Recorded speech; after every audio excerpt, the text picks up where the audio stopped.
Fala pessoal, passado então as informações iniciais, vamos começar então o nosso curso de Direito Previdenciário Teórico para o concurso do INSS 2018. Esse curso ele vai ser do zero mesmo, tá? Então se você nunca viu nada na matéria, não se preocupe porque ele vai ser para você. E se você já viu, já estudou, você vai rever e nada disso vai ser perdido, porque vai ser essencial para a sua aprovação. Afinal, uma questão tira a pessoa dos aprovados. A gente está aí quase no finalzinho da vigência do último concurso e vocês sabem que muita gente ficou de fora por causa de um ponto, né? Deixou de ser chamado para o concurso do INSS, ficou como excedente e não vai ser chamado por conta disso, tá? Claro, estou na torcida para que todos os excedentes sejam chamados, mas vocês sabem o sofrimento que essa galera passou, né? Por ter perdido um ponto na prova. Então, vamos lá, no vídeo passado, no nosso encontro passado, eu falei a respeito dos livros que você pode comprar, tá? Muito cuidado na hora que você for comprar livros, para não comprar livros desatualizados, tá bom? Não compraria nenhum livro que foi lançado ano passado, eu compraria livros pelo menos de fevereiro para frente, com data de publicação de fevereiro para frente. Você vai cobrir aí o máximo das alterações que a gente teve. As outras alterações que a gente teve de fevereiro para cá, a gente vai estar abordando aqui no curso. Então não se preocupe com isso, tá bom? Então vamos lá, vamos falar das noções introdutórias. Nós vamos te dar aqui as noções básicas do que é a matéria, do que você precisa saber para compreender direito previdenciário. Bom, a gente precisa saber o seguinte, a nossa matéria ela é bastante extensa, tá? Muito extensa mesmo. E aí, o que é que acontece? O aluno acaba se perdendo porque ele acha que ele precisa saber tudo. Na verdade, você precisa saber tudo o que vai cair na prova. E aí é o nosso trabalho. A gente vai tentar mapear, de acordo com aquilo que caiu nas últimas provas, o que pode cair na sua prova. Não tem como o professor nenhum acertar tudo. Como a gente tem tempo, a gente vai ver o máximo de conteúdo detalhado de forma organizada para que você possa estar preparado então para essa prova.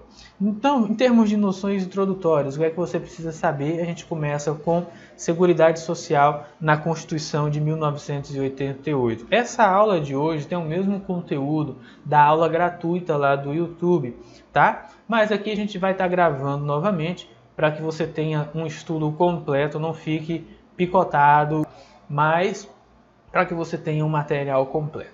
Bom, então vamos lá. A gente precisa entender que a Seguridade Social ele é um sistema de proteção. É um sistema de proteção social formado por um tripé, que a gente vai chamar de PAS, Previdência, Assistência e Saúde. A Previdência, Assistência e Saúde formam um tripé que a gente chama de Seguridade Social, o PAS, o famoso PAS, Previdência, Assistência e Saúde. Esse sistema ele foi criado em 1988, tá? Antes de 1988 não existia no Brasil, no direito brasileiro, o que a gente conhece hoje como Seguridade Social. O que existiam eram ações isoladas nas matérias de previdência, de assistência e de saúde. A assistência ela existe praticamente desde que o Brasil foi descoberto. A gente vai ter as casas de saúde ainda lá no século XVI. Quando a gente for estudar a evolução histórica da Previdência Social, a gente vai estar vendo isso, tá? Da Seguridade Social e depois da Previdência Social. A gente vai ver que já existia ações de Previdência Social, já existiam ações na saúde desde sempre. Tá? Agora, um conjunto organizado, pensado para andar junto, chamado Seguridade Social, só existe a partir de 1988. Então, qualquer questão que diga que antes de 1988 já existia Seguridade Social no Brasil, essa questão ela é nitidamente falsa. Tá? Então, a gente vai ter que a Seguridade Social ela é um dever do poder público em todas as esferas de governo. Tá?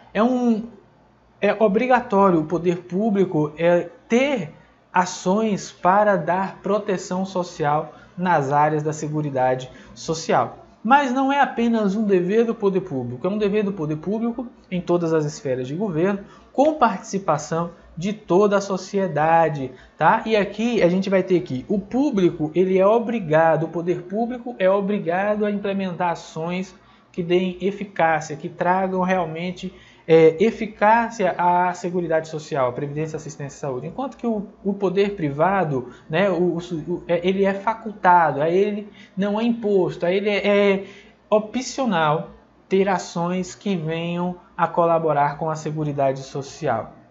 Então a gente vai ter a Previdência Privada como um exemplo de implementação da Seguridade Social por parte do indivíduo, do sujeito, da sociedade.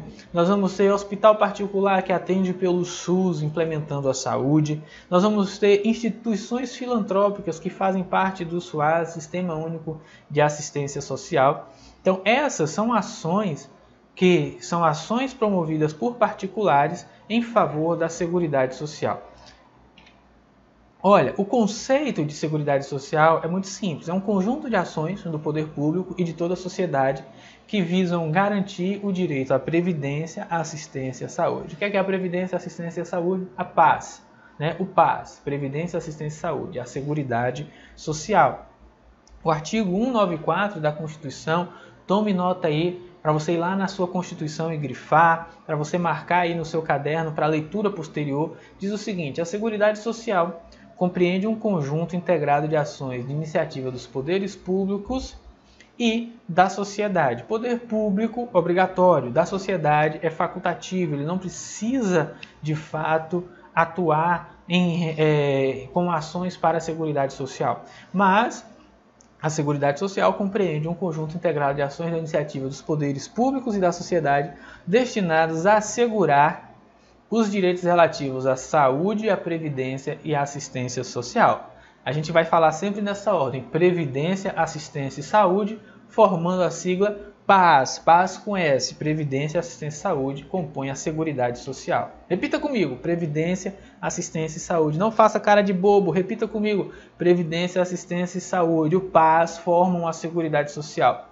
Tá? A Seguridade Social é esse tripé. Tá? A gente vai ter a classificação da Seguridade Social da seguinte forma: a gente vai ter um subsistema. A Seguridade Social é o todo, que se divide em dois subsistemas. O subsistema contributivo é aquele que precisa pagar para ter acesso, que é a Previdência, e o subsistema não contributivo, que é aquele que você não precisa ter uma contraprestação específica, pagar diretamente para ter acesso.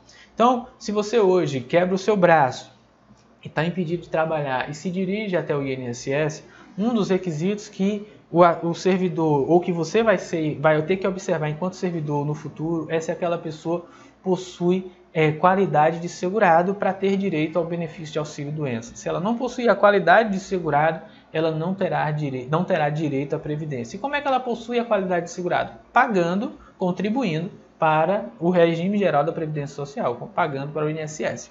Tá? Agora, se você se acidenta e é levado a um hospital público, você não precisa pagar nada para ser atendido, ainda que você seja milionário. Se você for a um hospital público, você não vai ter necessidade de desembolsar nenhum real, não diretamente, você paga através de impostos, mas diretamente, uma contraprestação ali específica, não.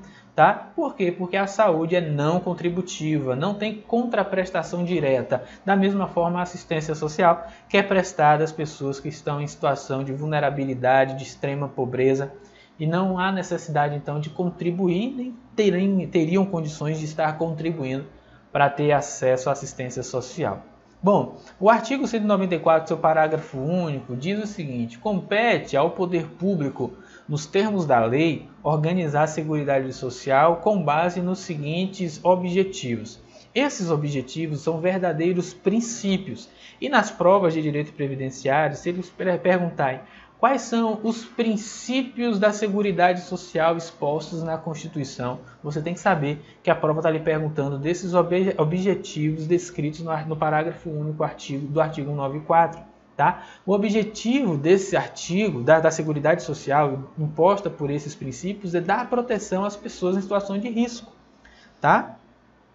E assim, dessa forma, a Seguridade Social pretende se fazer presente na vida das pessoas. Então, como é que a Seguridade Social se faz presente na vida das pessoas? Por meio de prestações, por meio de atitudes, de ações, em que a Seguridade vai ter algum tipo de ação que vai desembocar em uma consequência prática na vida das pessoas. Então a gente vai ter que a Seguridade Social vai se fazer presente na vida das pessoas por meio das prestações. As prestações é um gênero, tá? Anote aí, prestações é um gênero em que se subdivide em obrigações pecuniárias, que são os benefícios, tá?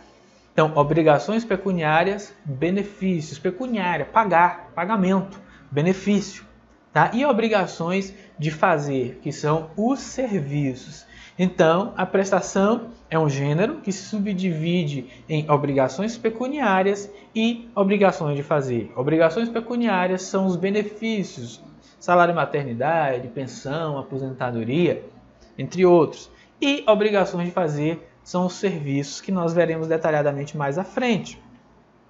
O destinatário do artigo 194 é o legislador, porque é o legislador que vai poder criar esses mecanismos que vão dar eficácia, que vão fazer com que a Seguridade Social se faça perceber na vida das pessoas. Então é o legislador que vai estar criando leis que vão implementar proteção social por meio da previdência, da assistência e da saúde.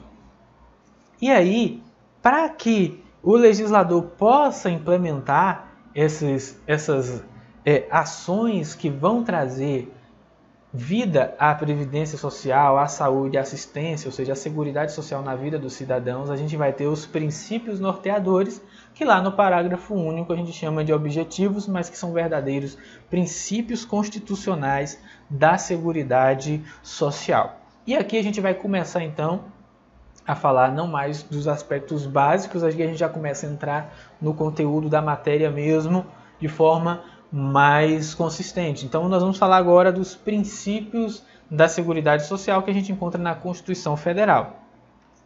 Olha, a gente vai ter universalidade da cobertura e do atendimento, uniformidade e equivalência dos benefícios e serviços às populações urbanas e rurais, seletividade e distributividade, irredutibilidade do valor dos benefícios, equidade de participação e custeio, diversidade da base de financiamento, gestão quadripartite, princípio da solidariedade, da precedência da fonte de custeio e do orçamento diferenciado. Todos esses princípios são princípios que a gente vai encontrar na Constituição, a maior parte deles no parágrafo único, tá? E alguns espalhados, mas à medida que a gente for avançando, eu vou demonstrando para vocês onde é que eles estão na Constituição.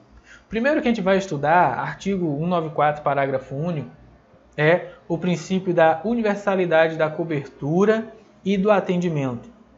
A universalidade da cobertura está ligada aos riscos sociais definidos pelo legislador, tá? São critérios, viés, objetivos.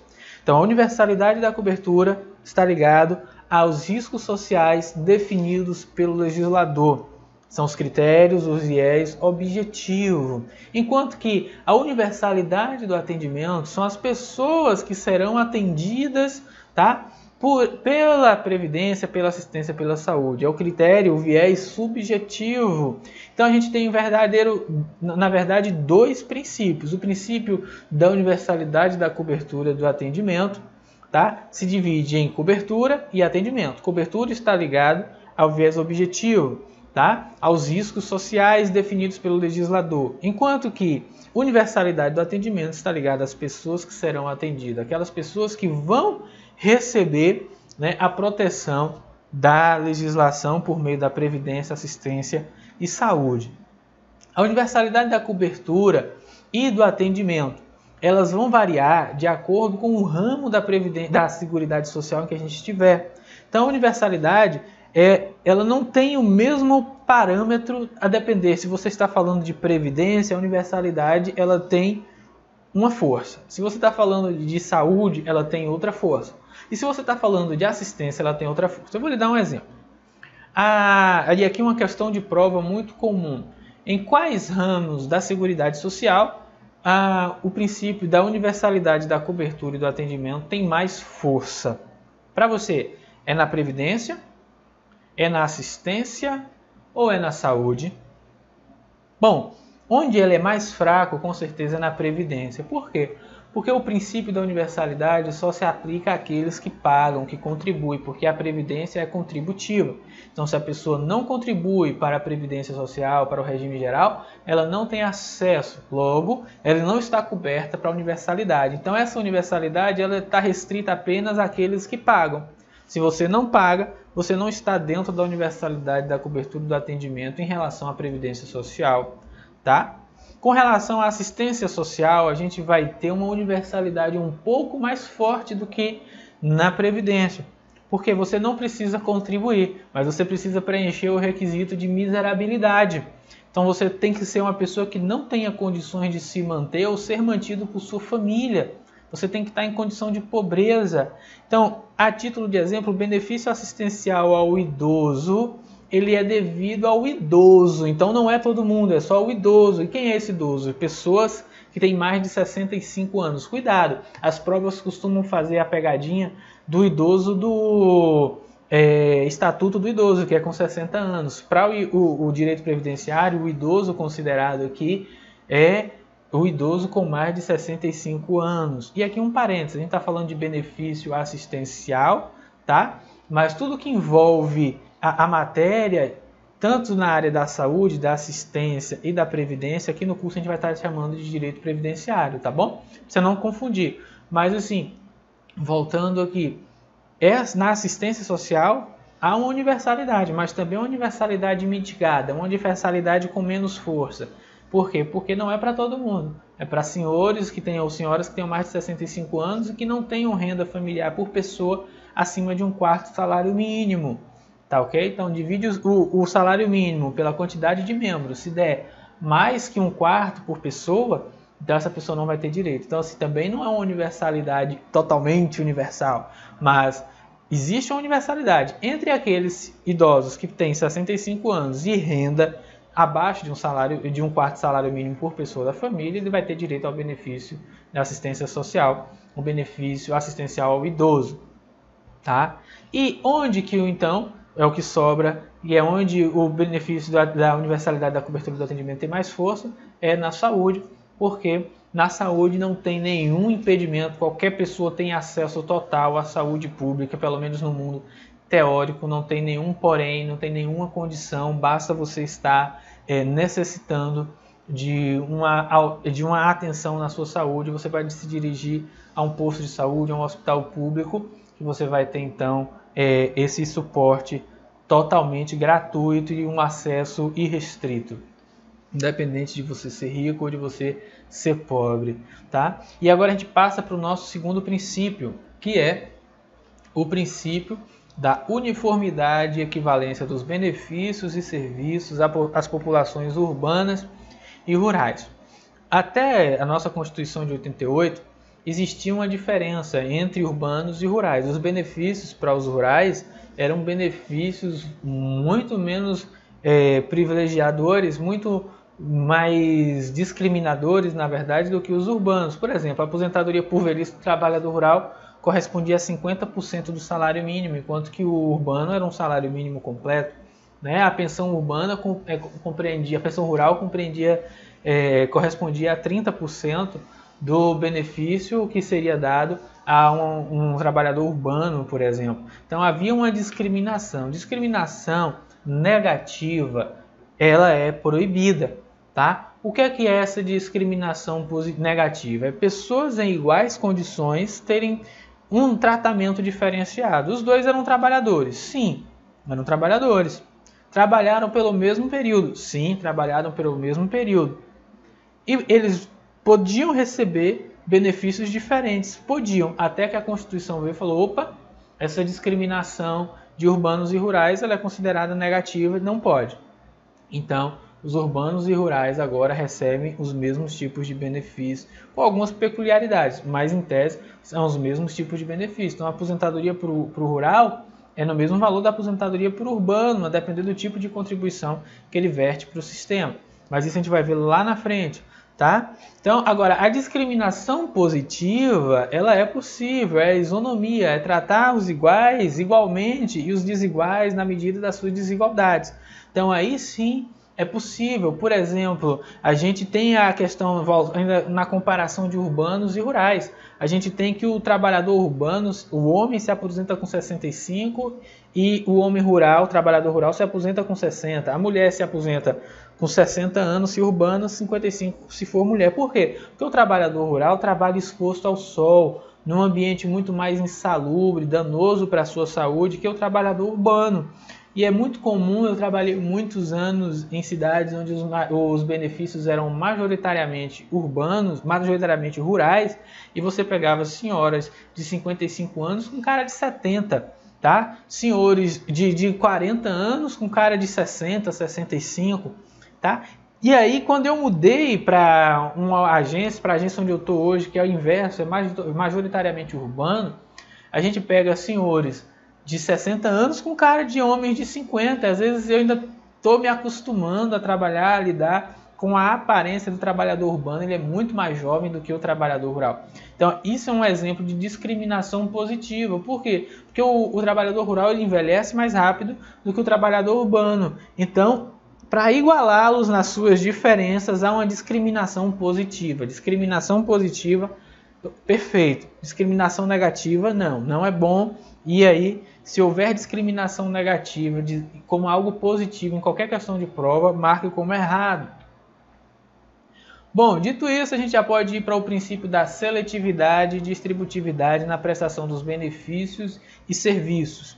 A seletividade nada mais é do que selecionar os riscos sociais e as pessoas que farão jus a determinados benefícios e serviços por parte do PAS, Previdência, Assistência e Saúde, e a Seguridade Social.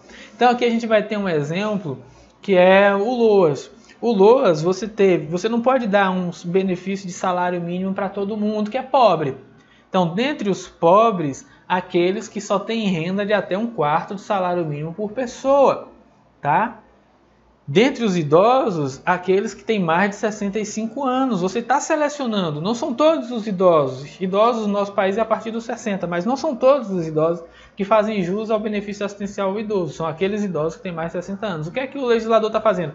Está selecionando, tá? Selecionando para depois distribuir a renda. Tá bom? A gente vai ter também o auxílio reclusão, o salário família, né? O auxílio doença. No auxílio reclusão e no salário família, a gente vai dar o benefício para quem? O auxílio reclusão para quem? Para o cara que está preso. Então você já tem uma seleção. Está preso em que tipo de regime? Regime fechado ou semiaberto? Nunca em regime aberto. Esse segurado ele não pode ter uma renda, ele tem que se enquadrar entre os segurados de baixa renda, que são aqueles que têm renda familiar até 2 salários mínimos. E ele não pode ter um salário um pouco maior do que R$ 1.300, senão ele não faz jus ao benefício. Então, o auxílio reclusão não é para todo mundo. Então, a partir de hoje, você não pode mais dizer que o auxílio reclusão é dado ao preso, porque não é. Se isso acontece, é de forma irregular, mas não é para ser dado ao preso, é para ser dado aos dependentes do preso, a família, a esposa, o cônjuge, os filhos, tá? Seguindo regras. Então, houve aí uma seleção. E também nós vamos ter que com relação ao auxílio-doença. O auxílio-doença, ele é dado a todo mundo? Não. Ele é dado a pessoas que fiquem incapacitadas para o trabalho, por exemplo, a partir do 16º dia, no caso dos empregados. Então, ele está selecionando. Qual é o tipo de empregado que vai ter direito ao auxílio-doença? Aquele que tiver uma capacidade superior a 15 dias. Então, há uma seleção. Consegue compreender? Então, há aí uma seleção. O princípio da seletividade e da distributividade. Primeiro você seleciona para depois você distribuir. Você seleciona quais serão os benefícios e quais serão os serviços ofertados e as condições para que o cidadão ele tenha acesso a esses serviços e benefícios. E a distributividade é justamente isso. Para quem será distribuído esse benefício? A seletividade já selecionou quem serão as pessoas para os quais os benefícios e serviços serão distribuídos. E a distributividade sempre cai em prova, se pergunta o seguinte: onde que a distributividade ela se faz mais forte? Onde que ela é mais forte? Em qual ramo da Seguridade? Na Previdência, na Assistência ou na Saúde que ela é mais forte? E a resposta é na assistência social. Por quê? Porque não há contraprestação e porque ela é dada entre aqueles que mais precisam. Então, assim, diferente do que acontece na saúde, onde também não há uma contraprestação, não é contributivo, na assistência a gente ainda tem um outro quesito que desempata, que só é dado a gente em estado de miserabilidade, a pobres em estado de miserabilidade social, diferente da saúde, que pode atender, por exemplo, um Neymar da vida num hospital público, e ele vai entrar lá e vai poder ser atendido. Então a distributividade ela se faz mais forte na assistência social. Bote aí um óbvio aí. O princípio da distributividade ele é mais forte dentro do contexto da assistência social. Tá? Passando agora para o nosso próximo princípio, nesse finalzinho de bloco, a gente vai falar da irredutibilidade do valor dos benefícios. Tá? Irredutibilidade do valor do benefício. Salvo erro administrativo, a gente não vai ter a possibilidade de redução dos valores dos benefícios. Então, se o benefício ele é de R$100, a título de exemplo, ele não pode ser ajustado para menos, passar a ser R$80, por exemplo. Tá? Na saúde e na assistência, essa irredutibilidade é apenas nominal. Significa que se é R$100, ano que vem vai ser R$100 e daqui 100 anos pode continuar sendo R$100, não pode ser 99, tá? Então se mantém o número, né, do valor real, o valor exato. Então isso é o que? É a irredutibilidade nominal. Agora, na Previdência, essa irredutibilidade ela não é apenas nominal, ela é real. Por quê? Porque além do valor nominal dos 100, a gente tem que poder daqui a um ano comprar exatamente as mesmas coisas que esses R$100 compra hoje. Imagine aí, daqui, enche o seu tanque hoje com R$100. Deu lá, digamos, 50 litros de gasolina, que é um absurdo, claro que não vai ser só isso. Mas só para facilitar a conta, se você encher o seu tanque hoje com 50 litros de gasolina com R$100, ano que vem o seu benefício vai ter que te dar as condições de encher o tanque, os seus 50 litros com o mesmo valor do benefício que você recebe, ainda que seu benefício tenha aumentado. Isso é o que? É o valor real. É preciso haver reajuste para que haja a manutenção do poder de compra. Então, com um valor cheio do seu benefício hoje, ano que vem, em tese, você tem que poder comprar as mesmas coisas. Claro que na prática isso não acontece. Então, aqui há uma distinção, tá bom? Só tem essa manutenção do valor real apenas para a Previdência. Na assistência e na saúde, apenas o valor nominal é mantido. Bom, no parágrafo 4º do artigo 201 diz o seguinte: é assegurado, artigo 201 da Constituição, é assegurado o reajustamento dos benefícios para preservar-lhes em caráter permanente o valor real conforme critérios definidos em lei. E o artigo 41A diz assim: o índice de reajustamento dos benefícios é o Índice Nacional de Preços ao Consumidor, o INPC.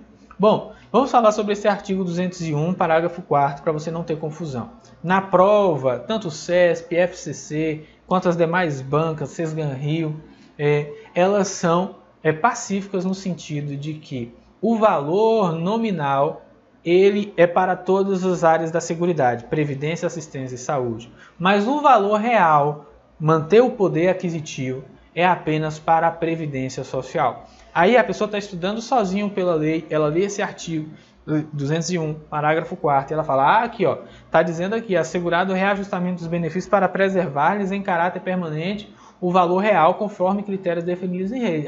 Os benefícios são todos os benefícios. Então, quando a questão da prova vier ali falando o seguinte, tanto Previdência, Assistência e Saúde, a Constituição garante que tem que ser feito ali o reajustamento do valor para manter o poder aquisitivo. Isso é verdade? Não é verdade, você tem que tomar cuidado. Isso só se aplica, segundo o entendimento das bancas, para a Previdência Social. Outra coisa, você não pode confundir. O reajustamento do benefício, ele se dá não pelo reajustamento do salário mínimo, mas pelo reajustamento do Índice Nacional de Preços ao Consumidor, INPC. Então, se você recebe o salário mínimo, como a Previdência Social, como os benefícios da Previdência Social, eles não podem ser reajustados para menos do valor do salário mínimo, eles acabam se confundindo. Agora, quem recebe mais do salário mínimo, ele não, por exemplo, digamos que você receba 2 salários mínimos. O aumento do salário mínimo aumentou R$200 nesse ano, a título de exemplo, enquanto que o INPC só reajustou em R$100. Então você só vai ter um acréscimo de R$100. E aí o seu reajuste, proporcionalmente, vai ser muito menor do que o que recebe apenas um salário mínimo, porque ele recebe todo o reajuste do salário mínimo. Então, às vezes a pessoa se confunde e acha que ela chega lá na agência pedindo para reajustar o valor do benefício dela porque não seguiu a tabela do salário mínimo, e realmente não segue por conta disso, porque a lei prevê que é o valor do salário mínimo, na verdade é o valor do INPC que deve reajustar o valor dos benefícios e não o valor do salário mínimo.